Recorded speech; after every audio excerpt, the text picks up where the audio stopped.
On the show today, we'll discuss how value addition for commodities can impact economic growth in Nigeria. As always, you can join the conversation with the hashtag Beyond Markets, and you can follow my Twitter handle too at Esther Ubodaga. Now, Sub-Saharan Africa is a leading exporter of agricultural commodities for the global market, but most of the region's exported commodities leave the continent's shores in its raw state. My guest today will be making a case for how value addition to commodities on the continent could lead to improved economic outcomes. Bismarck Rewane, CEO of Financial Derivatives, and Akin, Laoye, Executive Director at FTN Cocoa Processors, join me now for this discussion. Thank you so much, gentlemen. Pleasure to have you on the show. Now, this is an ongoing discussion, but I want us to just take a few steps back. Let's see where we are right now, or rather where we're coming from. Now, for the agriculture sector, there have been a number of interventions to take us from where we were before to a better place of sustainability, especially across the value chain. We've had the agriculture transformation agenda, and now under the economic recovery and growth plan, there are also targets for especially food sufficiency, food security, rice, wheat, and the rest of it. Mr. Rewane, let me start with you. In summary, what would you say? How would you describe the state of the agriculture sector now in terms of what it contributes to GDP growth and the impact the interventions in the last 5 years, the impact those interventions have had on the sector? First and foremost, agriculture contributes about 22%, employs about almost 38 to 40% of the workforce. 1. 2, agricultural exports. We just announced our export trade figures. Annualized, it comes to about almost $52 billion. Agricultural exports are not up to $2 billion. So it's less than 4% of our export earnings. But employs a lot of people, contributes.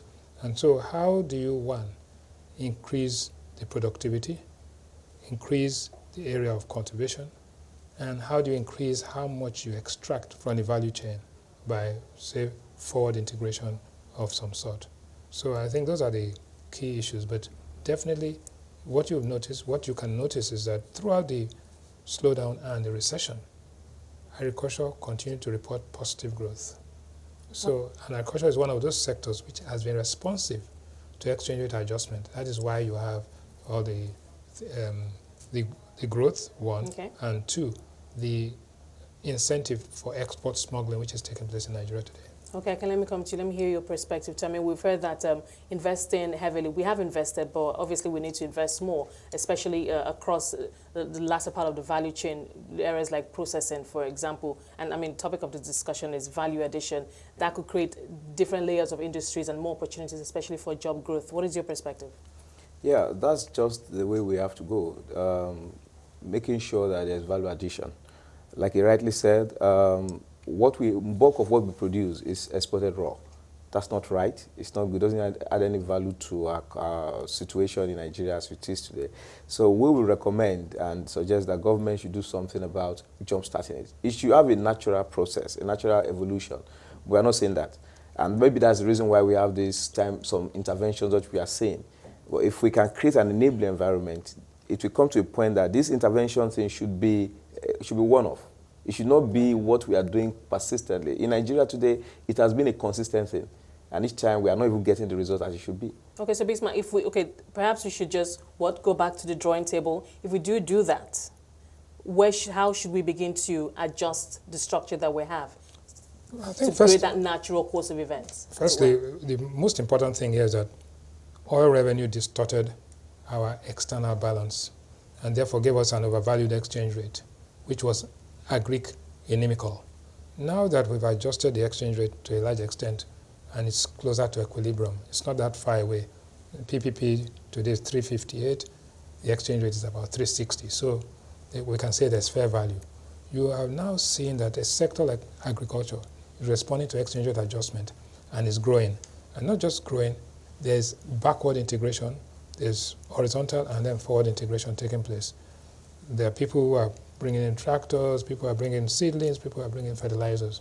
Now, and big money is now beginning to go after.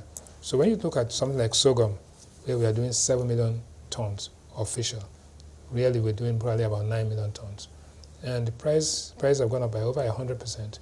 The breweries are taking that much. The livestock feed people are taking another share, and then the others are doing. So it's becoming profitable And when the profitability is sustained, there's an incentive to invest by investors, not just government.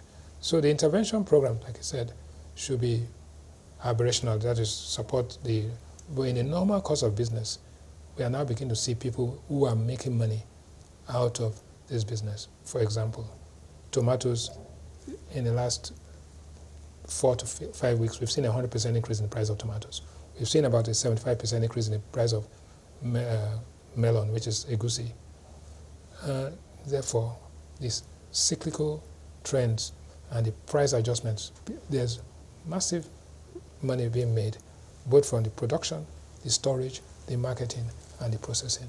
But what I want to know is, how do we need to unbundle everything and then say, okay, this is where this is how to get on the path that's more sustainable?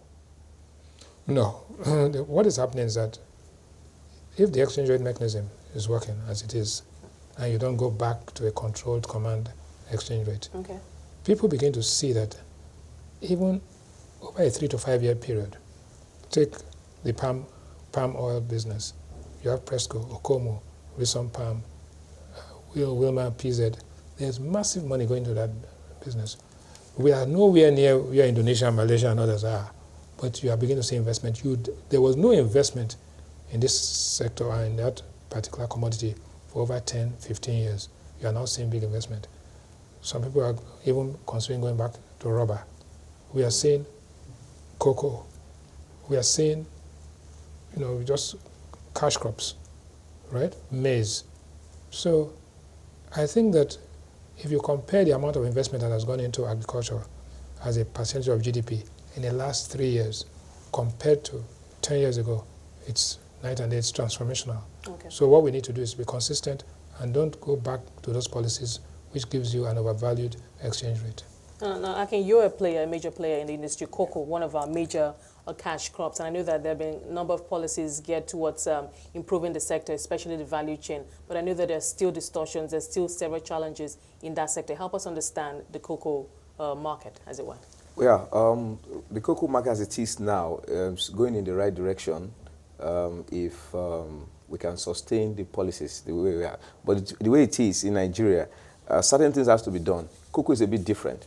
Because if you look at countries like Ghana, like Cote d'Ivoire, who are major producers, government had to, at some point, come in to take up some decisions to assist it grow. Nigeria's cocoa industry, cocoa economy is like the theater of war for all the merchants worldwide. Because it's a deregulated market in Nigeria. It's not controlled. These guys come in with 3% money, and they begin to fight the people who are supposed to be able to run with them. Meantime, averagely, we get money for 25 to 30%, where it's not sustainable. And that's why the guys in the cocoa processing industry are having a lot of problems. Today, most of the cocoa factories, we have 8. I understand one is coming up in Calabar very soon. And of those 8, I can tell you that we have just about 3 working, or 2.5 working, because they're not even working at full capacity. The reason is because of cost of money. The guys who are doing the work right now, who are making money out of Nigeria, are the ones that are multinational owned, like Tulip. It's owned by Chiobroma in Amsterdam, so they gave their backup from Netherlands. And then probably the one, even the Cadbury owned is neither here nor there. No, sorry to butt in. When you say it's a deregulated market, that shouldn't mean, or that doesn't mean that there is no, the regulators have gone to sleep or are not keeping an eye on things. So if you say that, there's so many distortions, who should lead that charge in terms of going in and saying, okay, let's create some order? I think it's the government in the first instance. The government needs to do that because we don't have a very strong private sector initiative that can make that happen. We've had calls to meet to talk about the commodity exchange. Mm-hmm. If we have that in place and very strong, probably it will work itself out. Why can't we have that? Well, the way it is now, the structure is not just there for it to happen. A lot of people are struggling. How do we begin to, because that's one of the reasons why we're having this conversation in the first place. We want to know what the opportunities, how we can tackle those problems. And I'm glad that you're a key player in the industry. What are the ideas that you have, that you see based on experience, that can transform that sector, what the government or in collaboration with the stakeholders, private sector can do to begin to transform the situation? Because whether we like it or not, things have to change at some point. Yeah, let me take from what happened in Cote d'Ivoire. When Ouattara came in, they had about 175,000 tons processing capacity.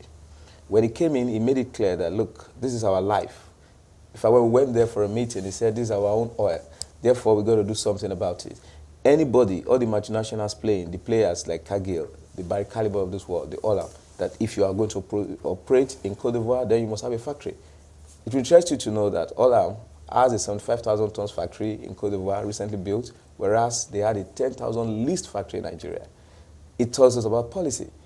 And we have some partners that we are dealing with that immediately the policy came about, they had to go and invest, talk to the manufacturers of those machines, and now they have about 750,000 tons capacity. That's huge.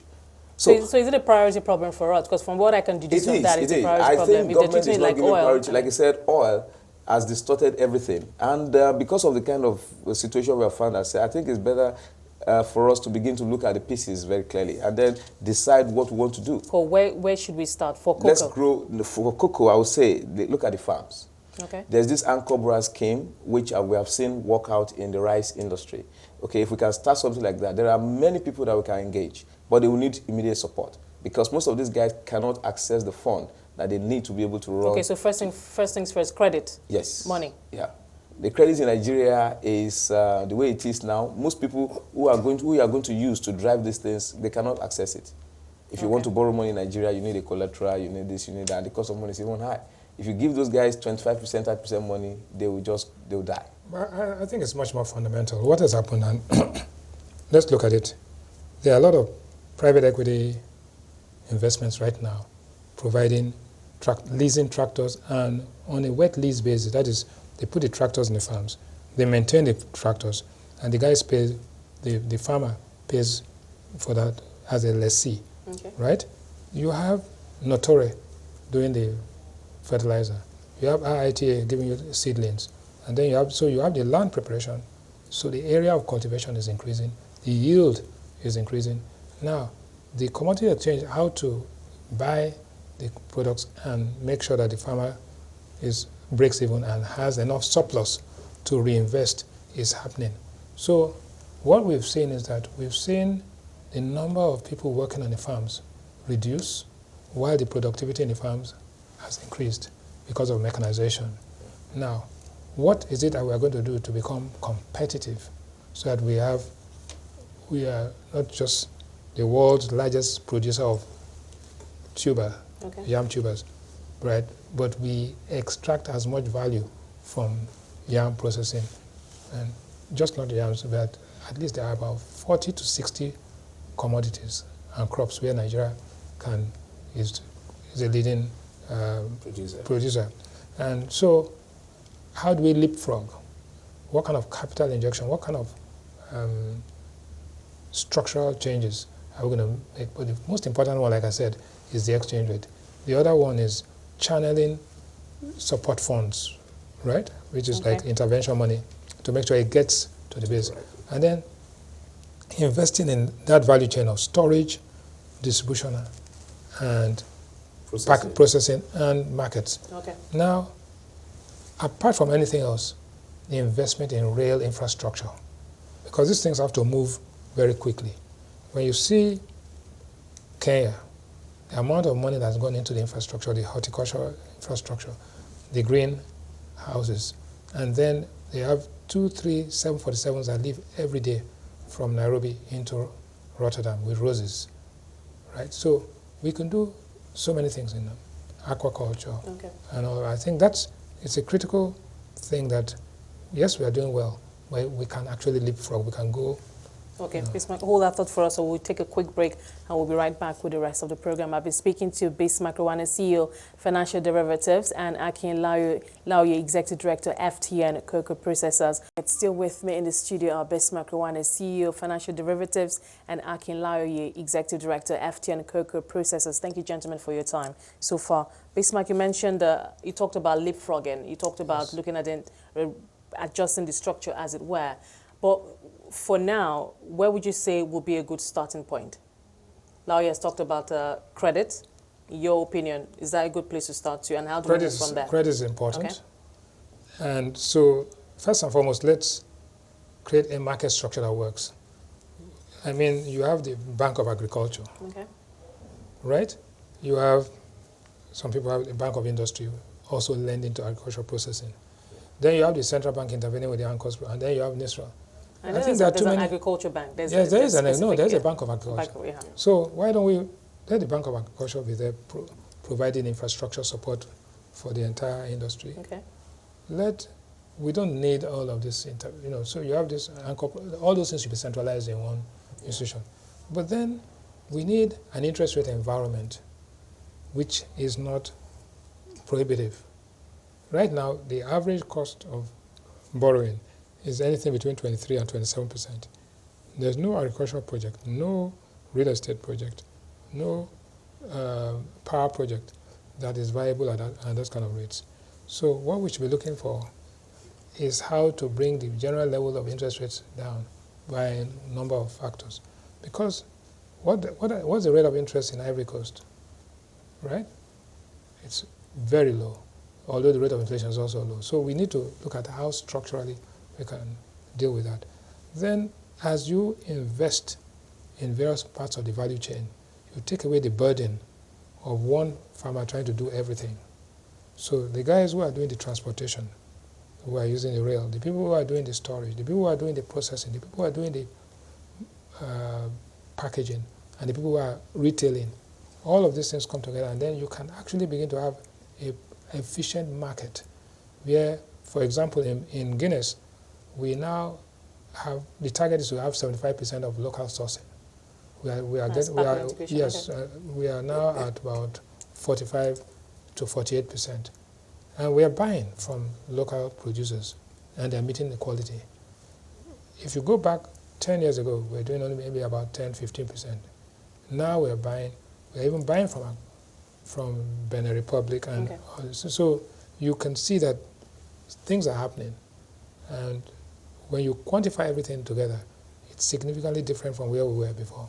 Okay, I get the sense that, you talked about high interest rate environment, and I get the sense that if one pulls out, for instance, the ANCOS Burroughs program and some other incentives, especially spearheaded by the CBN, the sector might begin to actually falter, especially on the credit side. But Akin, let's talk more about the cocoa sector. And we know that, when raw materials are exported, we're also, on the other hand, exporting jobs. That's right. You've talked about what can be done, in the sector and interventions that can help it. But talk to us about the kind of jobs that are being lost and what industry could look like if we begin to fix the value chain.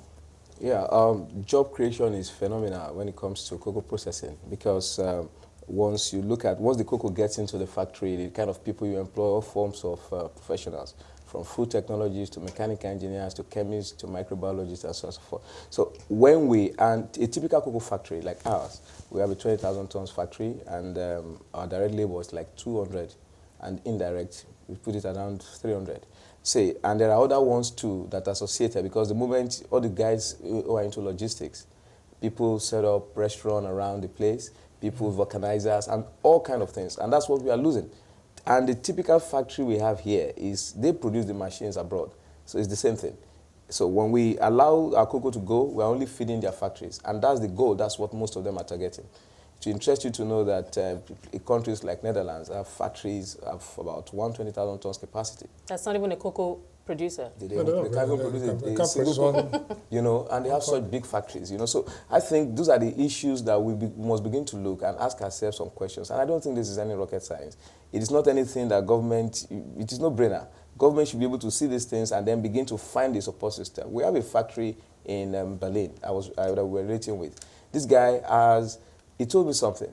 He said if there's any signal that they're going to stop production, the government kicks in, because they don't want to see those guys in the streets of Berlin. Of course. You understand? But we don't do that. We don't care what happens here. And meantime, we're not even operating at par, because he just plugs the same machine and he produces. But we have power. I have 3 megawatts in our factory. It doesn't make sense. We have our own water station. He gets his own water directly from the public source. So those are the kind of things that we're talking about. If we can resolve it, all these things can happen and open the space for more businesses. Okay, but isn't there, aren't there conversations that you're having? stakeholders, maybe associations, or cocoa growers or processors such as yourself, conversations that you're having with the government. Maybe not provide everything, but see where we can meet, where we can both meet at some level of middle ground. In fact, let me tell you what we're trying to do. We are even telling government, you don't need to even, we know the situation in the country. What we need is just some enabling environment, some policies that can make us, that can give our investment direction. Such as, I mean, I'm sure you have. For example, let there be a policy. Government, for example, is giving export expansion grant.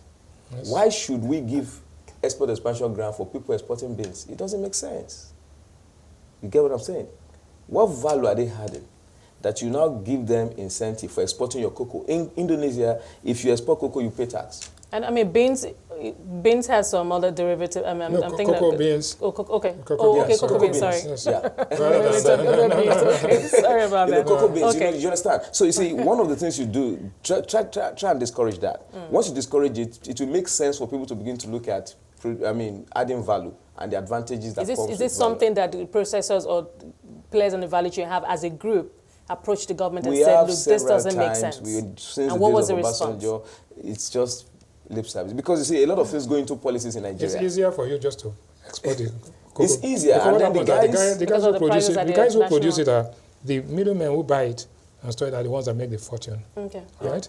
And they also are linked with the manufacturers in Holland and all of those. So what you want to do is to... Sometimes they even fund them. They pre-finance them. So, and what is interesting though is that we are doing 200,000 to 220,000 tons, mainly from the southwest in Nigeria. Now, if you look at Cameroon, started the cocoa business not long ago. Yeah. They've already caught up with us. In fact, they're ahead of us. So that means that everywhere from the southwest to the southeast to Akwa Ibom and all those, even the middle belt are all so you can easily do 2 million tons. Yeah. From 200,000 tons, we are making about $500 million. So what is going to move the needle? Because you make it sound, I know it's not as simple as it looks on the surface, but if you say a country like what you said, Cameroon, yes, will catch up so easily, we produce it here in thousands of tons. What can we... No, Cameroon produces 100,000 barrels of oil. We produce 2 million barrels of oil. So as long as everybody's focusing on oil, so we take us back to the issue of what our priorities are and how we're prioritizing. And therefore, but because when oil revenues came down, and we had to adjust the currencies, then immediately you saw that. Yeah. So it is to sustain the policies, to put the incentives in place, make sure that it's a fully integrated business where you can actually begin to, maybe if we're producing 500,000 tons, maybe 100 or 200,000 tons is exported in raw form, 300,000 tons is processed, and we are getting more from it. And then not only that, it's processed, some of our own confectioners here begin to buy the processed product here rather than going to import it. We are not exporting. So Nestle, Cadbury, and all the other boys will buy from here. Okay. And then we also export across the region. Okay. We have just 2 minutes left. I'm thinking, do you see things getting better, or are you thinking that the status quo is going? Because we do have a plan. We have an agriculture plan, a blueprint. It can get better, and to be honest, it's not as difficult as people are beginning to look at it. In those days, when you plant a cocoa seed, it takes 4 years before it starts fruiting. Now, in 18 months, it starts fruiting. That's how good it is, and which was discussed with the former Minister of Agri, Akin. I told him, I said, look, well, if you can do that, it's just a 2 years incentive you need to give to the farmers. Thereafter, you will see that there's a boom. And then we are also suggesting that people can sign on contract, offtake agreement with the farmers directly. Yes. So the farmer has a feel of the money, because the local buying agents are a big problem. They go in there, mop it up, encourage the farmers. And there's no way, because we remember we discussed that earlier. That is a big problem for you as in the sector. What are you doing to? We talk to government. What government needs to do is just set a policy. We don't want to see our cocoa in the ports anymore. We want it processed. It's only when the factories are not able to take those things to be processed that you can ship it. That's what they do in Ghana. Yes. That's what they do in Cote d'Ivoire. It's a simple thing, and we make it look so difficult in Nigeria.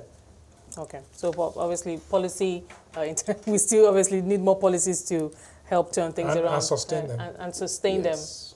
Well, thank you so much, gentlemen. We're going to have to leave it there. Thank you for talking to us today. Pleasure having you on the show. I've been speaking to Bismarck Rewane, CEO of Financial Derivatives, and Akin Laoye, Executive Director, FTN Cocoa Processors.